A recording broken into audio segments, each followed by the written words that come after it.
Jordan River here, back with more GrowCast, a mass flow of information straight into your brain. Today, we've got Ricky from Riverview Living Soils on the line. He's going to talk about nutrient uptake and worms in your soil. It's a fantastic episode. I know you're going to love it. Quick shout out to AC Infinity for all your growing needs. Go grab a grow tent, a grow kit, some lights, fans, acinfinity.com. Use code GrowCast15. Let's get into it with Ricky. Thank you for listening and enjoy the show. Hello, podcast listeners. You are now listening to and watching GrowCast. I'm your host, Jordan River, and I want to thank you for tuning in today. Go to growcast.com to see everything that we have to offer. We're back with a fan favorite, Ricky from Riverview Living Soils. Joins us now. What's up, Ricky? How you doing, man? What's going on? It's good to be back. Also, happy belated birthday. Hey, thank you. I appreciate that, man. Super appreciate that. Ricky from Riverview Living Soil. If you haven't heard his first episode, go and check it out. It was a banger of an episode, man. People really liked that one. I got a lot of good feedback. And you dropped a few gems that were just out of control as far as like people overlighting their plants early when the plant is young and just home grower tips about growing in soil. Really great stuff. I want to thank you for being a great guest and a friend of GrowCast. Now a code at Riverview Living Soil. That's rvlsmo.com, code GrowCast for 15% off. Thank you, Ricky. Yeah, thank you for being a friend of GrowCast. Man, I appreciate you and the community for sure. You got it. You absolutely crushed it last time. You've been up to a lot of stuff since we last spoke. Yep. My understanding is that you've entered a new foray of worm farming. Yeah. We again, kind of something we've been wanting to do kind of since we started. We had a plan on implementing that sometime in the next year or two, and the way things aligned, we needed to get in it a lot sooner than that when we had a good opportunity to get the things we need to start that. Ultimately, the reason we were so eager to get started is we can control a lot more when we control their bedding, we control their feed, we control their population rates. Again, it allows us to create a more consistent product. So even though we're testing once to twice a month on a lot of these mixes to make sure we are being consistent in what's getting bagged, it's really nice to have that really standardized based on your own SOPs and how you run that compared to how somebody else is. Because even if they do a really good job, it's just like when you're not in control, you don't have that level of performance and kind of what you're making, and it ultimately what ends up in your soil and what end up into our product BioBoost, which is primarily made of worm castings. So it's something for us that was a big goal early. We had an opportunity to do that sooner than later. That made it hard because we're having to fit a lot of stuff in a little space right now. Until we're able to get another barn built here this fall to house that. So again, I think it's something that's going to be a big game changer for us. And honestly, since January, any soil that anybody's purchased has been made with our castings. So I feel like it's really made a big boost to how our soil performs. And I'm really excited to kind of dive into why exactly worm castings are seen as like the black gold in horticulture and gardening. Yeah, absolutely. I mean, it seems like a huge thing in the cannabis industry. You look at compost portions of these top dresses, and vermicompost is like everywhere you look. And I know that not all worm castings are created equally. And I'd like to dive into this, the benefits of worms and what you're doing as well. Maybe we'll start there. What type of worms did you select and why? Yeah. So we use African night crawlers. Those are different than the red wigglers or the Euros. Again, they are a species that prefer much higher temperatures. They do really well between like 75 and 80 degrees. And what ANCs, so African night crawlers, just ANCs for short. So what they bring in is it's a higher microbial population and a lot of diversity in those castings, because that comes from a few different reasons. So one, when you have the higher temperatures, right, that helps boost microbial action, right? And it's like why things really slow down when you start getting 70, 65, 60 degrees with microbial populations like that. As soon as you're able to kind of raise those temperatures, they get cranking, right? So being able to run your bedding warmer helps those microbial populations thrive, really. And that's probably our biggest thing. I know there's a lot of research that shows they're higher in humic and fulvic substances.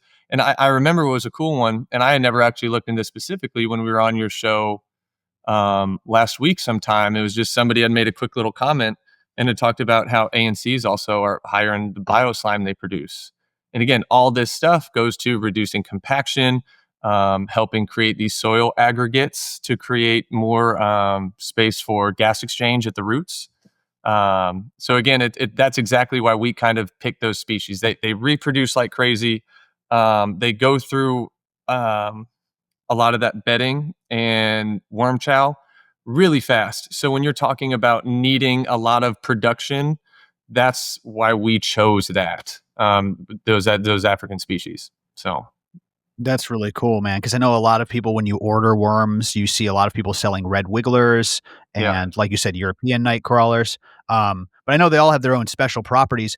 Worms in general, though, I'd like for you to talk more about what they do to the soil because yeah. I know that they're so beneficial for living soil, but it's a broader picture than just like, hey, Mhm. they do this. It seems like there's a lot that goes on when you add worms to soil, and all of it's beneficial for the plants. So, can you talk about what they're doing down there? Yeah. So a few big things here as we talk about the bioavailability of nutrients in these organic systems, right? Because you can add all this, but until it goes through that process of cycling, it's not available to the plant, right? And so, like, kind of, what does like bioavailable mean, and why is that important? So, as these nutrients pass through the worms, right, there's a lot of these digestive enzymes and microbial populations in the worm's gut. And what that does is it breaks these complex structures down into more simple ones. Again, and as that happens, that's what you talk about bioavailability. That's a mouthful. Bioavailability. So as it passes through the worm's digestive system and gets pooped out as a casting, those nutrients are much more accessible to the plant. And I know, like, one in particular, it's really tricky. We've talked about this a lot, whether it's soluble fertilizers that we sell, or even like recommending using like high phosphorus fish hydrolysate or liquid bone meal or anything like that, or phosphorus solubilizing bacteria, things that make peat available. And as these worms eat this bedding, have nutrients pass through them, and in our bedding, we actually add more phosphorus, right? Calphos, which is again, big bank account, not necessarily very plant available, but as those pass through the worms, now you have phosphorus rich castings. Wow. So again, more bioavailable. The second big thing again is the production of these humic and fulvic substances. So what these do is they act as chelators, right? So when you think of a chelator, you want to think of like a key. So what this does, it allows for easy uptake and easy distribution to support different plant processes. So these things really are kind of what makes castings magical in terms of nutrient availability to the plant. But as we all know, right, in living soil systems, it's not just about nutrient delivery, right? It goes so far beyond that because now we're kind of cultivating and raising a diverse and robust microbiological systems in our soil, right? Which again, now we're getting redundancy in nutrient cycling, getting redundancy in pest and pathogen pressure, right? We get to reduce that through overcrowding and outcompeting more anaerobic pathogens, right? So now, Mhm. not only are we making more nutrients bioavailable, right now we're also out competing pathogens in the soil space, right, through the productions of these castings in biological communities. So it's just like the benefits are. It's really hard to kind of understate how important it is to have high quality compost and castings in your soil. You know, it brings to mind a lot of things here, especially when you talk about the aerobic bacteria, the Hmm. thermophilic bacteria, these microbes that like things high in oxygen, aerated, and they Yeah, like things hot, moving and grooving and churning in there. And the worms do so much in that regard. Like you said, the enzymatic digestion and the releasing of the castings, but also just the churning of the soil, the yeah, carrying of nutrients throughout the soil. yeah. A lot of times things can be pocketed here or there, and the churning that worms do, not only bringing more air down into there, but also just kind of homogenizing everything. Um, Yeah, really the unsung heroes and the 24/7 laborers of the garden. You know what I like to say, Ricky, and maybe you could tell me if you agree with this or if you vibe with this, but we take a look at us as humans and we have our digestive system and we have like Mhm. our microbiome and our bacteria in there. Yeah. And then you've got the earth, which also has like fungi and bacteria as part of its kind of digestive system. But then it also has these larger organisms known as worms, like earthworms. And Hmm. those are the kind of the same things, helping the whole digestive system of nature, of Mother Earth run. So Yes. I don't see any reason why not to add them to your soil. No, I mean, it's big. And one thing you mentioned specifically that is wildly important is you talk about the transportation of nutrients within the soil, right? And again, phosphorus doesn't move a whole lot. And now Mm. you have these organisms that help distribute that throughout the soil more evenly and bring it again within the plant's roots. What's really cool is again, you pull up a root ball and you've got worms in your soil. Look where all of them like to congregate. There's a lot tied up in the root zone of these plants, and they're bringing and moving these nutrients throughout the soil and dispersing all of that while making them more bioavailable, while making a boost in the microbial populations and again all the enzymes involved in this too that help break down complex things into more simple ones. So it's the other thing too, especially if you're dealing with like garden soils or let's say soils that you're trying to remediate heavy metals and toxins, they help bind those out, right? And make them unavailable, right? When you talk about that's why biochar is so nice too, because it helps remediate toxins, right? And toxicities and heavy metals. So as these things pass through the worms, as these things get tied up in biochar and all this stuff, it also is now not something that's going to be taken up into your plant. So the benefits just are that again, it's kind of again, once again, hard to understate how important they are to have in your beds, in your pots, whether you're top dressing them yourself, whether you're creating your own soil blends, whether you're kind of bringing back to life soil that you've used for a few runs, right? Add some castings back, some organic amendments, and it just brings right back to life. Even if you leave it for a while, how many beds? Like there's a greenhouse that I've run every year, and this is one of those years I just do not have time. It's just fun. Mm. We'll just like throw some different things in there, some veggies, cannabis, and whatnot, but there's no time. And that soil all is just bone dry. Just it could not be any more hydrophobic and dead right now. But it is not hard to bring back to life when you talk about different biostimulants, when you talk about getting castings back in there, talk about reintroducing moisture, which is like, again, the key to life. A key to a lot of things is having Mm. even soil moisture throughout an entire soil profile, because that hydration is, again, unlocking soil biology, unlocking access to nutrients. But the key is getting the biology back in there and getting the biology that might be either dead or dormant in there back to life. And it's really not too hard. You can let soil sit for a long time, and it is not hard to bring it back. It does not take long. Like it's really robust. These microbial populations, once they have the right situation, once they have the right conditions, they thrive. It does not take long to bring it back. I would actually like to drill down on that for a second, but Yeah. put a bow on it, definitely add living worms to your garden. I think a lot of people could fall short there, and there's so much from, like you said, the distribution of minerals within your soil to aeration to all the things we Mhm. said. Add those good quality worm castings, and if you can, get some worms in there. So I would Yeah. definitely say that's a takeaway point from this episode. Um, but yeah, I want to drill down on what you said. Recovering from old, sometimes hydrophobic Hmm. potting mix or soil. What's your go-to move? Are you getting in there with your hands if it's a small enough volume? Are you using some of those saponins that I've heard you talk about? Yeah. Tell me about rehydrating soil. So both, honestly, that using both alongside each other help a lot. So, and honestly, everybody's probably had an experience this, whether it's a raised bed that sat for a while, whether it's a pot that sat for a while, whether it's just a bag that was on a shelf a little long. I mean, even though, so every bag that we put into, or every bag is made sure to have the right soil moisture when it is packaged. But depending on when that bag is sold, right? It might sit on a shelf for a couple weeks, and just depending on what conditions are like, that can dry out a little bit, right? It doesn't mean anything is bad. And just with any potting mix, that's just kind of how it goes.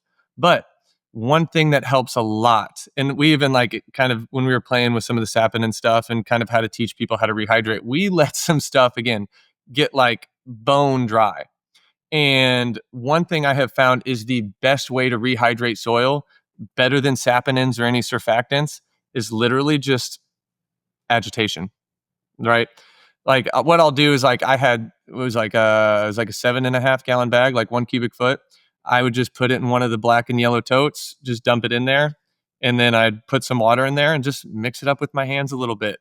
That works so much faster because even if you're using an absurd amount of surfactants, right, and you water, it's still probably going to hit and run off quite a bit as well until it starts to slowly soak that up. And I'm not saying you don't have to sit in a tote and work forever. It's literally just maybe like 30 seconds to a minute. That agitation does a really good job at distributing that moisture and breaking soil tension, or that water tension, to help it be absorbed into that soil. Um, that's a big one. But surfactants also help too. It's just the best way I've found to do it quickly, whether in a 4x4 bed or a pot or just a bag that's dried out a little bit that maybe you bought for a big bulk buy and then it just sat for a couple months. Oh, and now I'm ready to use it. Oh, shoot, it's kind of dry.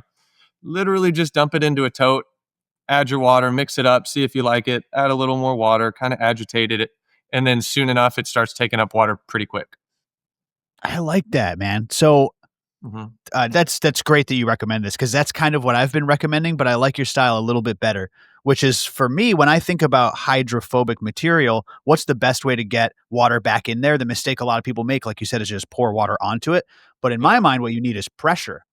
So I Mm-hmm. usually get in there and I kind of like start squeezing, Yeah. but that's only a little handful at a time though. I like your method. If you're agitating it, you're kind of getting that pressure and maybe you could use an implement and not get your hands in there even necessarily. I don't know. I think that's great. Agitation is just another form of that kind of pressure because you got to push that water back in, right? Yeah. You're exactly right. I mean, that's when I'm talking about just mixing up in a tote. I'm just thinking, just get your hands and you just mix it, grab the soil, put it, you just play with it, Yeah. right? We've all played in the dirt. So Yeah. it's literally just doing the same thing and it works faster than anything I've done, right? Is just agitation. Like when we're mixing up a yard of soil, granted, the castings have moisture, compost has moisture, Mhm. but that peat is when I'm talking bone dry, when we're putting it in there for the first time, there's no moisture in it. There's really none. And we only hit it with like for an entire yard, maybe a 30 or 40-second shot of like filtered water. Uh, Mhm. that hydrates the entire yard very well, but you have a mixer that is doing that for 8 to 10 minutes, right? Mhm. So it doesn't take a whole lot, but agitating it and working it in with your hands a little bit, or even just like if you have a larger amount, I guess you can get something to kind of do it for you, but really just your hands work really well. And then that goes back to the worm thing, which is that's really what the worms are doing, Yeah. while you're sleeping. They're doing that 24/7. They're Yeah. agitating the soil. It's great stuff. But I want to drill down on the saponin thing, this Yeah. surfactant thing. I would really like to start from a 30,000-foot view and then work our way down to maybe a little bit more of a advanced exploration. But tell me first, like, how should we be thinking about surfactants and making water wetter? Yeah. Okay. So again, with surfactants, what we're trying to do is reduce water tension. Okay. And basically help it spread more evenly throughout the soil profile. All right. And when we have evenly moist soil, it allows us to have access to greater microbial diversity, greater microbial populations, better root growth, better nutrient access.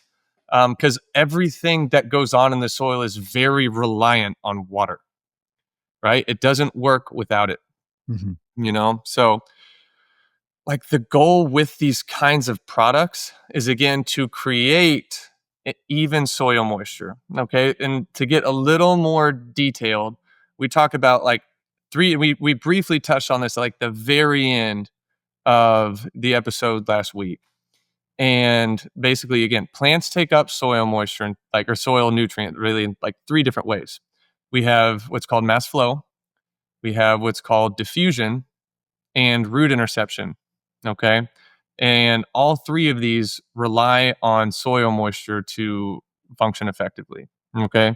So mass flow, okay, if you think about like your like pore space, the spot in this like places in the soil with moisture, right? Liquid. Nutrients are dissolved in that. So when you think about plants as giant transpiration machines, as they transpire, right, what's happening is at the same time, all this water, right, charged, it's like in a line going up into through the plant, right, into the roots, through the plant, and dispersed out through the stomata, carrying nutrients, right? But as water is pushed out, it is also pulled up because it's, again, linked. Okay. So most of your nutrients are taken up this way through mass flow. Nutrients in solution are taken up through the root and distributed through the plant. Okay. Another one is diffusion. All right. Where the plant depletes nutrient levels in the rhizosphere around the root hairs. Okay. Mhm. And then what happens is areas of high concentration move to low concentration. So let's say we have phosphorus around the root hairs. Okay.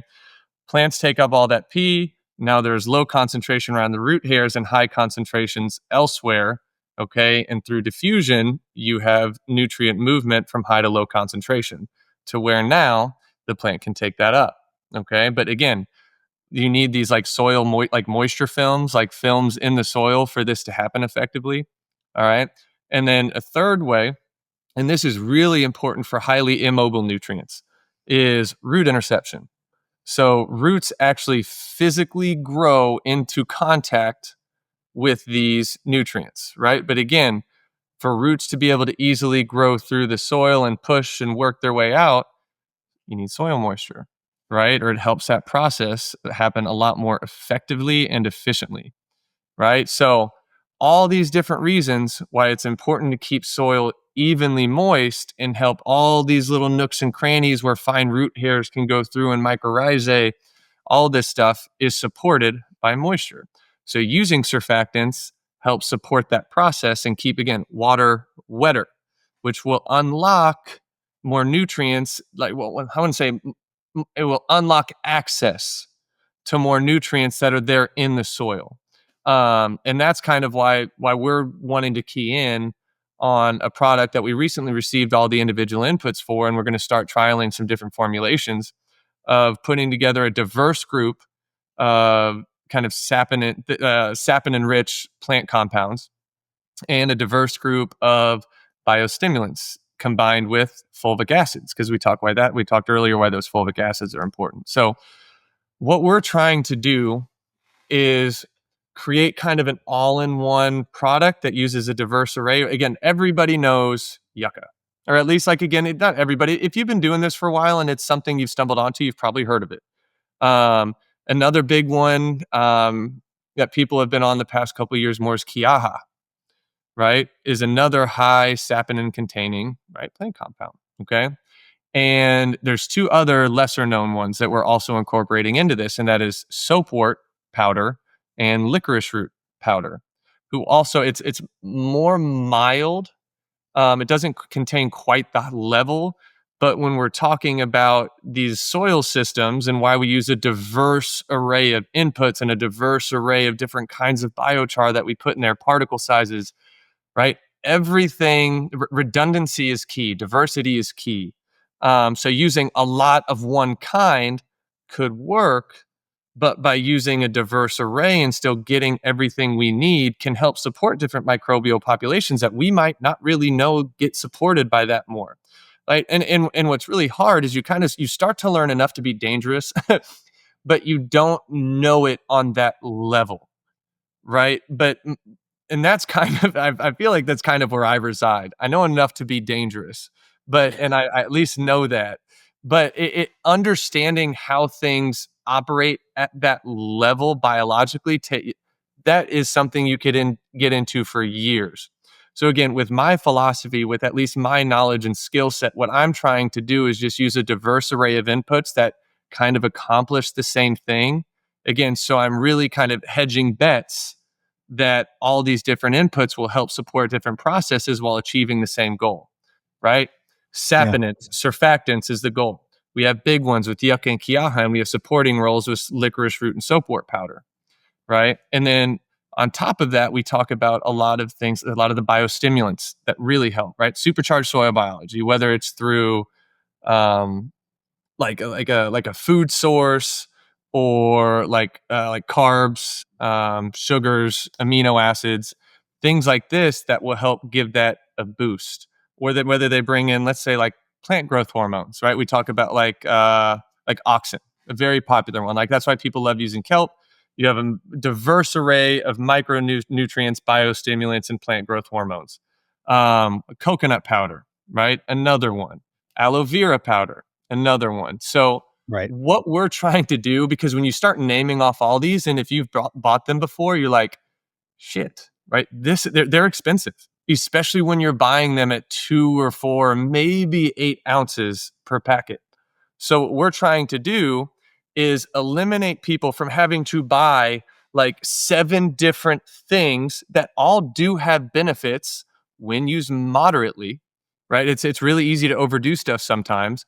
But what we want to do is do all of kind of the grunt work and trial work on what's too much, what's not enough. How can I take all these really good natural compounds and natural extracts and put them all into one product?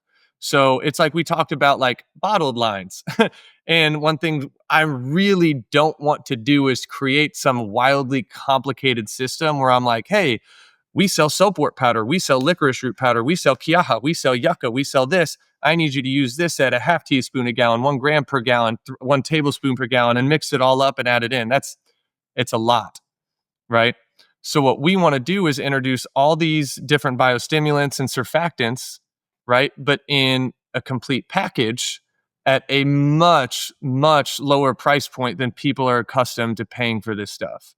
And that's ultimately what our goal is. And I know we can hit a really good spot price point. We did a lot of work finding high quality inputs at a certain, right, bulk rate that help gets our cost down. So then we get it either directly to you or to retailers and then ultimately the end consumer, right? It helps save people money because you're not having to buy 8 different things. You buy one where it's all together with all those benefits. And honestly, like I'm super excited about our new soluble formulators for veg and flour. But this one, especially for people that don't want to feed, and I totally get that. I totally get that. But this will help unlock the potential of your soil more through evenly applying moisture throughout the entire soil profile. Again, for the benefits that we spoke of earlier. I get really excited about that one. It's going to be fun. Huge shout out to Stash Blend. Thank you so much from the Stash Podcast for sending this stuff over. I'm loving it. I'm using it in my earth boxes right now, and my plants are responding fantastic. This has a lot of good stuff in it. Not only does it have soluble seaweed powder for a bunch of potassium and micronutrients and all sorts of good stuff that brings, but it's got humic acids, it's got beneficial bacteria, it's got silicon, and more. It's also got corn steep liquor in it, which interestingly Ricky talks about in this very episode. So the corn steep liquor is interesting because it's a byproduct of the corn milling process. So you're taking a waste product and you're turning it into plant magic. And the corn steep liquor has nitrogen, phosphorus, potassium, a bunch of minerals in it, plus it stimulates microbial activity. So you can get your stash blend at growershouse.com. Use code GrowCast for 10% off. That's growershouse.com. They'll ship it right over. I'm never using soluble seaweed powder again. I don't see much of a reason, if ever, to use soluble seaweed instead of this because it's got more good stuff mixed in there. So growershouse.com, grab your stash blend. You'll thank me later. Use code GrowCast for 10% off now. Thank you from the Stash Podcast. Go and grab that stash blend, everybody. You're going to love it. I can't wait to try that combo powder because I could not agree more on the redundancy thing. And I actually want to dig more into that. But first, just to drive home what you said, the different methods of nutrient uptake are mind blowing. Like you said, the mass flow. Saponins help all of them, right? When you're dealing with the mass flow, which is just taking up dissolved nutrients that are in the water, making that water wetter and slide easier, right, is going to obviously be a benefit. And then diffusion, minerals moving from one portion of high concentration to a portion of low concentration. The saponin's almost acting like a slip and slide to help them slide where they need to go, right? Exactly. And then the direct contact, the plant mining one, the root mining one, you need that area to be wet too. So you need to have that down in there. It's almost like adding oil to the drill.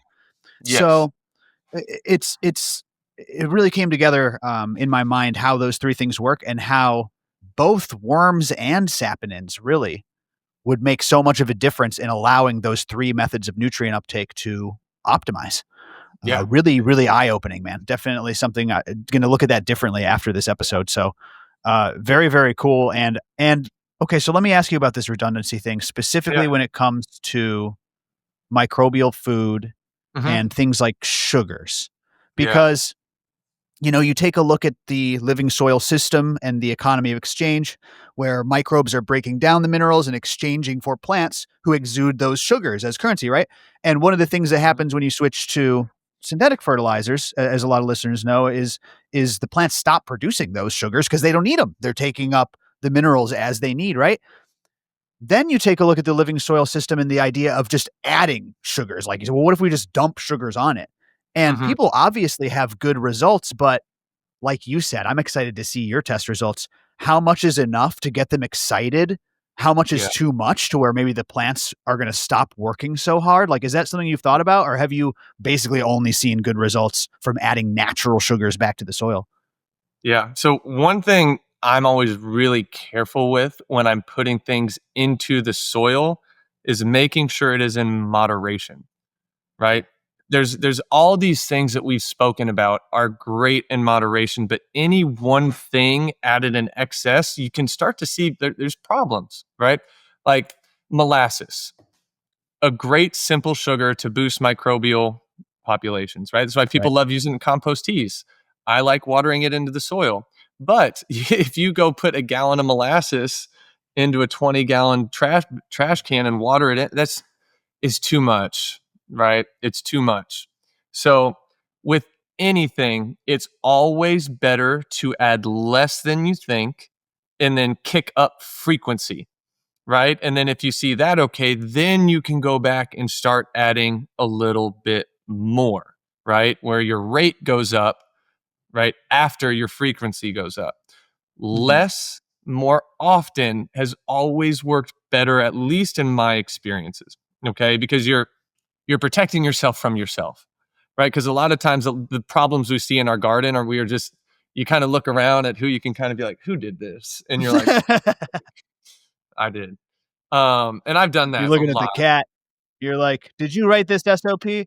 Yeah. Have you ever seen it was like a little funny cartoon block of a little stick figure riding a bike, and then he takes a stick and shoves it in the front wheel and falls, and then it says blames, oh Obama, like like something like that. It's just that, right? It's that. You have like a It's lot of living our soil. problems. It's you going as a living soil grower going down the road. Yeah. It's like a lot of our problems we create ourselves just by doing a little too much. Right. So that's why it kind of goes back to the point where I was saying earlier is like, one thing I don't want Riverview to become is having a lot of different things that just get confusing. And I know even like off air when we've spoken, it's just like we both want to find simple solutions where we can address a lot of different unique issues that people have, whether in fertilization, inoculation, just things like that. But without getting complex, while keeping things simple, but having a diverse array of products that people can use seamlessly in whatever system they have. So that's really, really what I would say works well when you're talking about biostimulants and things like we were talking like, okay, how do we save the plant metabolic energy? Right, kind of circling back to the exudate stuff. Okay. Plants use a lot of energy to produce those, right? Again, plants are highly intelligent soil engineers, right? I think sometimes we all like do recognize, yeah, their plants are highly intelligent, they're adaptive, they can like read stimuli and have a response. And it's just like, it can go, I understand it on a very surface level. And it's just crazy how deep you can go with that to understand just how intelligent a lot of their responses are, from their own production of certain compounds with like organic acids to make things more available in the soil, to releasing of carbs, sugars, amino acids into the soil to attract and cultivate different microbial populations, to communication via roots and through the air. There was one, and I actually had a short conversation with this. He's a researcher at Truman State, and they're doing a lot of stuff with hemp. And there was a study that we were talking about it, a Kindway Farms event earlier this spring. They had two different plants, not connected, with completely separate soil systems, completely sealed environments. They introduced aphids, or it might have been spider mites, some pest or pathogen, pest or pathogen, to one of these plants.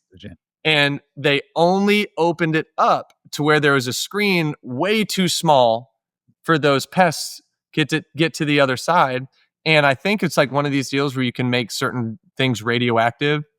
And as this plant put out communication in the air, right, to this other plant, and what they saw was this plant started creating a lot of this systemic acquired resistance, where it's like, okay, I've got a neighbor that's in trouble. I need to kind of get my shit together, right? I understand that these are probably going to come this way, and I need to have my defenses ready for when that happens.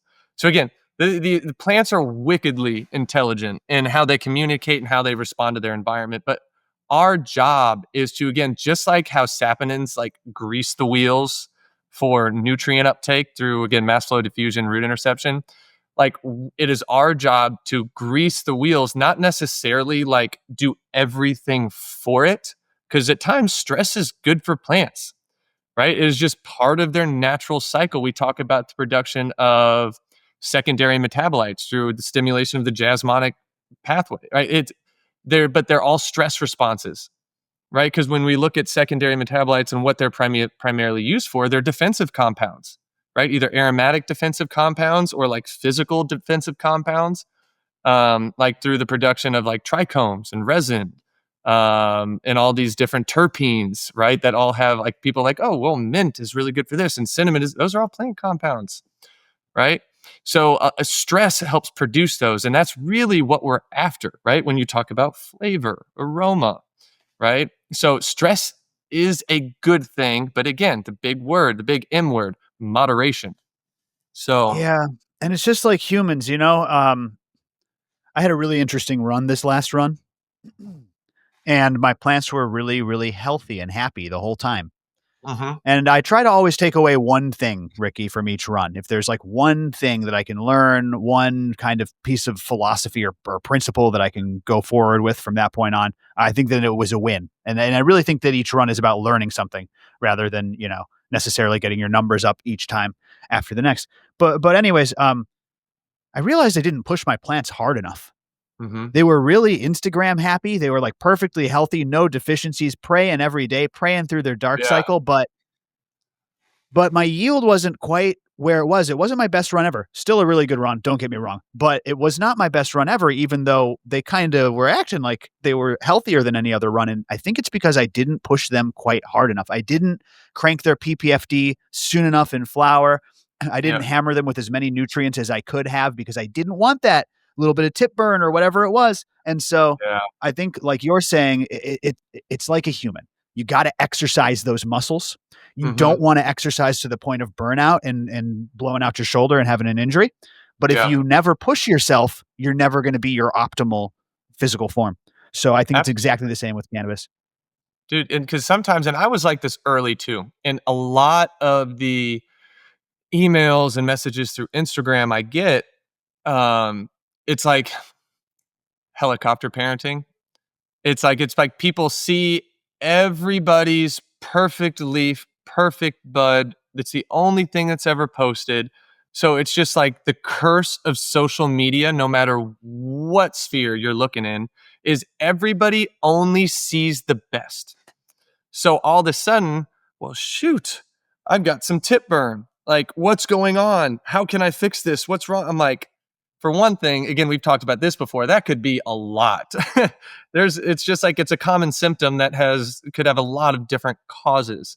Deficiency in the leaf does not always equal deficiency in the soil. There's different processes again that can kind of impact that. So don't be afraid to push stuff. If leaves are a little discolored or there's a little tip burn, you can dial stuff back, make a note of it, modify it going forward. But if you're having trouble finding that you're getting like the yield and quality you want, but plants overall look pretty happy, you're like, I'm not sure where stuff went wrong, kind of start pushing some levers, right? But don't do too many at once. right? Just saying, if you're sitting in front of, like, I just, how it is in my brain, if I'm just in front and I've got like 10 levers that I can try and do different things, if I take this and I push all 10 forward and something goes wrong, I'm like, okay, I don't even know where to start. Which lever But was that? if you start to push maybe one or two at a time and just a little bit, and then again, because like what we're all after, because no matter where you are with what you do, whenever you start something for the first time, you are not good at it, and that's just the fact of it. But as you continue to refine your own process and you learn from those mistakes where you were trying something, right? But again, you note it so you don't do it again. But it's just like, again, the goal is consistent small improvements day to day. And then when you look back in a couple of years, you're like, damn, right? I've come a long way. But it comes from consistent amounts of just small work, not 4 hours one day and then I don't touch it for 2 weeks, right? It's just like in terms of, let's say you're studying. Let's say I just want to learn about how more plants, like more about how plants operate. I want to learn more about like soil biology or soil nutrition, right? Studying once every 2 weeks for 4 hours, you're going to get less than if you studied for 4 hours, but split that evenly every day, because you're around it. It's exposure. It's like learning a language, right? You go somewhere, you live there, you speak it, you're about it, you're going to learn it faster. Let's say, like, I've spent a lot of time coaching kids with basketball, and like it's very obvious the kids, and I'm not saying, like, 'cause some of these kids are young, so I'm not like, hey, you need to go do this 2 hours a day, little Johnny, right? It's like just 10 to 15 minutes every day, small consistent steps forward with your own process. But as you're learning, you just need to be cognizant of what you're doing and why, and then seeing what happens from that. And then you slowly start to learn. And again, it becomes what your process, right? Because what I do might not work for you, Jordan. And Jordan, what you do, it might not work for me. But as we start to try and talk, and that's what's great about the community that you have, is everybody is talking and you're communicating, you're sharing what works and you're sharing what doesn't. So it's just it's crowdsourcing all this experience, and sharing that, and so we can all kind of learn from it and take what works. But again, it's just Yeah. consistent work is a lot more than a lot of work at one time. You get a lot more from it. I think that's a great piece of advice. And it's interesting you say that because you're absolutely right. And that's why we've always supported all grow styles at Mhm. GrowCast. That's something we've always been really like passionate about at GrowCast, is including all grow styles because of what you said. What works for some might not work for others. However, I realized, Ricky, that's a really bad pitch for a very new beginner, someone who's not growing yet and doesn't even know they need to be growing. And Yeah, so that's when we came up with the beginner's guide, which is somewhere I want you to start, which is yeah, going to get you to a harvest and you're going to be hooked. And yeah, then from there, we will help you on whatever you want to do. If you want to switch to cocoa, if you want to do deep water culture or aeroponics, you do whatever you want. But the style that I start them on, Ricky, is a sub irrigated planter, like an I was earth box, hoping you were going to say that. with a nice living soil like yours.